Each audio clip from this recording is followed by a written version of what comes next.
கர்த்தருடைய பரிசுத்த நாமத்துக்கு ஸ்தோத்திரம். இந்த வெளிச்சம் கதைகள் மூலயமா உங்களை சந்திக்கிறதுல எனக்கு ரொம்ப சந்தோஷம். வாங்க இன்னைக்கான கதை மற்றும் வேத வசனத்தை பார்க்கலாம். ஒரு ஊரில் இந்த லில்லியும் அவளோட குடும்பமும் வசிச்சுட்டு வந்தாங்க.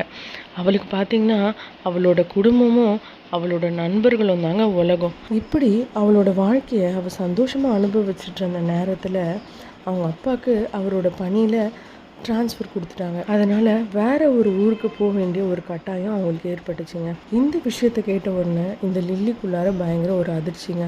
என்னன்னு பார்த்தா, எப்படி நம்மளோட நண்பர்களை விட்டுட்டு நம்ம புது இடத்துக்கு போக போகிறோம், எப்படி நம்மளுக்கு அந்த புது இடம் செட் ஆகுமா, இந்த மாதிரி அநேக கேள்விகளும் பயமும் அவளை பின்தொடர ஆரம்பிச்சது.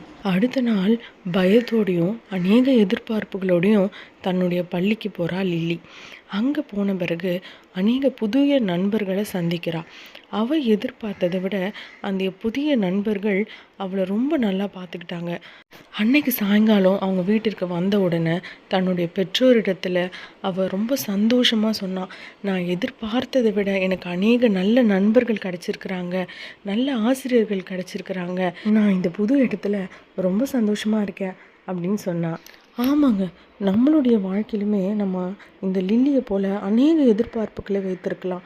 இப்படி நடக்குமோ, அப்படி நடக்குமோ, இப்படி நடந்திருக்கலாம் அப்படின்னு சொல்லிட்டு அநேக காரியங்களை எதிர்பார்ப்புகள் வச்சுருப்போம்.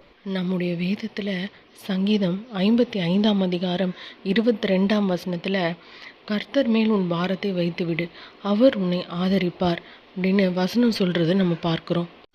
ஆமாங்க, நம்ம எப்படிப்பட்ட சூழ்நிலையில் இருந்தாலுமே அந்த கஷ்டங்கள், பாரங்கள் எல்லாத்தையுமே நம்ம ஆண்டவர் மீது வைக்கும்போது அது எல்லாத்தையுமே லகுவாகவும் அந்த சூழ்நிலையே மாற்றி போடக்கூடிய வல்லமை நம்ம ஆண்டவருக்கு இருக்கிறத நம்ம பார்க்கலாம். ஆமாங்க, நம்ம ஆண்டவருடைய வருகை ரொம்ப சமீபமாக இருக்குது.